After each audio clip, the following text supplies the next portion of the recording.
Bangladesh cricket দল পাকিস্তান সফর করেছিল, এক মাসও হয়নি। ইতিমধ্যেই খবর হলো পাকিস্তান ক্রিকেট দল বাংলাদেশ সফরে আসছে আগামী মাসে। এই সফরে তারা 3টি টি-20 ইন্টারন্যাশনাল খেলবে।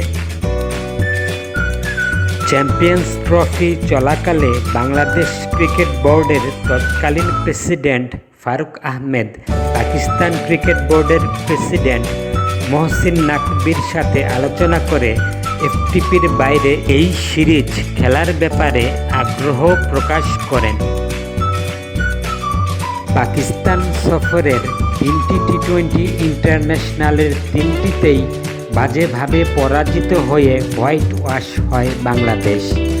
সিরিজটি প্রথমে 5 ম্যাচের হওয়ার কথা থাকলেও পরে সময় স্বল্পতার কারণে 2 ম্যাচ কমিয়ে আনা হয়। শ্রীলঙ্কা সফরের শেষ ম্যাচটি বাংলাদেশ খেলবে 16 জুলাই। সেটি হবে 3 ম্যাচের টি-20 সিরিজের শেষ ম্যাচ। 17 তারিখ দেশে ফেরার পর 20 জুলাই থেকে শুরু হবে পাকিস্তান সিরিজ। 3 ম্যাচের টি-20 সিরিজের ম্যাচগুলো অনুষ্ঠিত হবে যথাক্রমে 20, 22 এবং 24 জুলাই।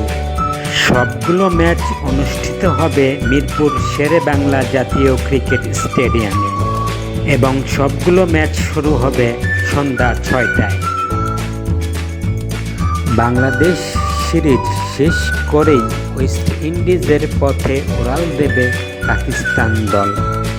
সেখানে স্বাগতিকদের সাথে 3টি টি-20 এবং 3টি ওয়ানডে খেলবে তারা। 31 জুলাই শুরু হবে প্রথম টি-20 ইন্টারন্যাশনাল।